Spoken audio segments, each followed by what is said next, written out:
Okay, so in coil, yang coil, Dorothy was asking about. And so this is some of the movements that we learn how to actually do. It's a personal practice. We learn how to drop the elbow, snake over, drop the elbow, control the wrist. Okay, here's an in coil. The difference, I know we're doing a lot here. Michael's looking at me like, uh-oh. Okay, so very quickly, yang coil. From this position, yang coil, I'm going to drop the elbow and come inside. This is the good guy, here's the bad guy. Okay, I'm going to drop this way, I'm going to control the wrist and get rid of it. I come in, I control the wrist, I get rid of it. When I do that, the bad guy is always on the outside. Okay? When I do in coiling, okay, I come this way. I drop the elbow, I come this way. The bad guy has a chance to get at me. But I'm gonna control and get rid of it anyway. Okay, I drop the elbow. The bad guy here can get at me, but just as he's coming at me, I'm gonna get rid of it. In coil, yang coil.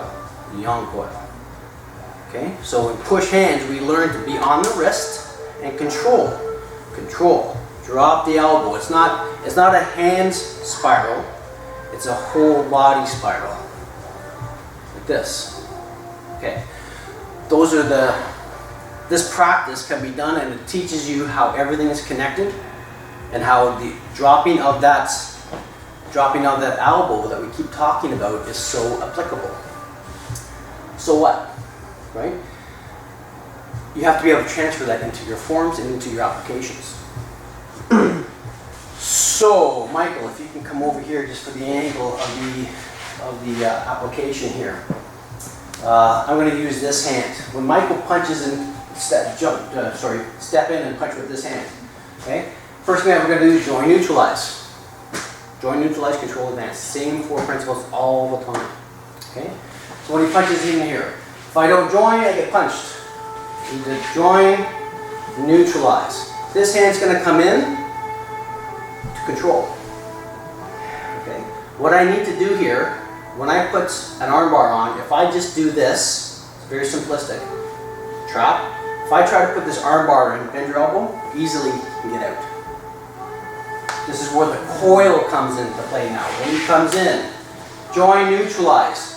Here's the coil. The coil creates the tension on the structure so that I can take advantage of it. If I don't coil, relax, punch in. If I just do this, I put the armbar on, he can easily get out of it. By coiling, I just come in one more time. Okay, I'm always protected. I'm always protected. I'm always protected. That's a yang coil. Okay, and we come into our grass and sparrow's tail sequence, and we're talking about fulcrum, lever, base. See the fulcrum? Yes. Who's the base? He is. And here's the lever. Fulcrum, lever, base all the time. That's a yang coil. Join, neutralize. I'm always protected. It's always, that guy's always on the outside, and I coil to get into the right position. So even in forms, even in your form, when you do this, there should be a motion with that hand, that little hand. Why? Because you're turning the guy's arm. So when someone does grass and sparrow's tail like this, you're missing something. Right? You see it here? Big deal. Here, join, neutralize. The hand just got past me. I coil into grass and sparrow's tail. Right? So that's yang coil. In coil is the one where I can get hit. Come on this side. I'm going to punch into the same. Okay? And what I want to do is I want to go this way this time. Okay? When I go this way, I can come in here, that's fine. But in this application, I want to come to this position. Okay, relax. So when the hand comes in, I want to join. And when I'm coiling this way, see how this hand can get me?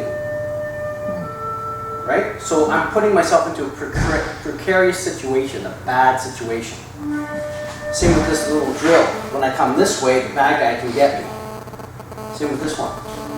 When when I come in here, there's a chance when I swing around here that this hand can get me.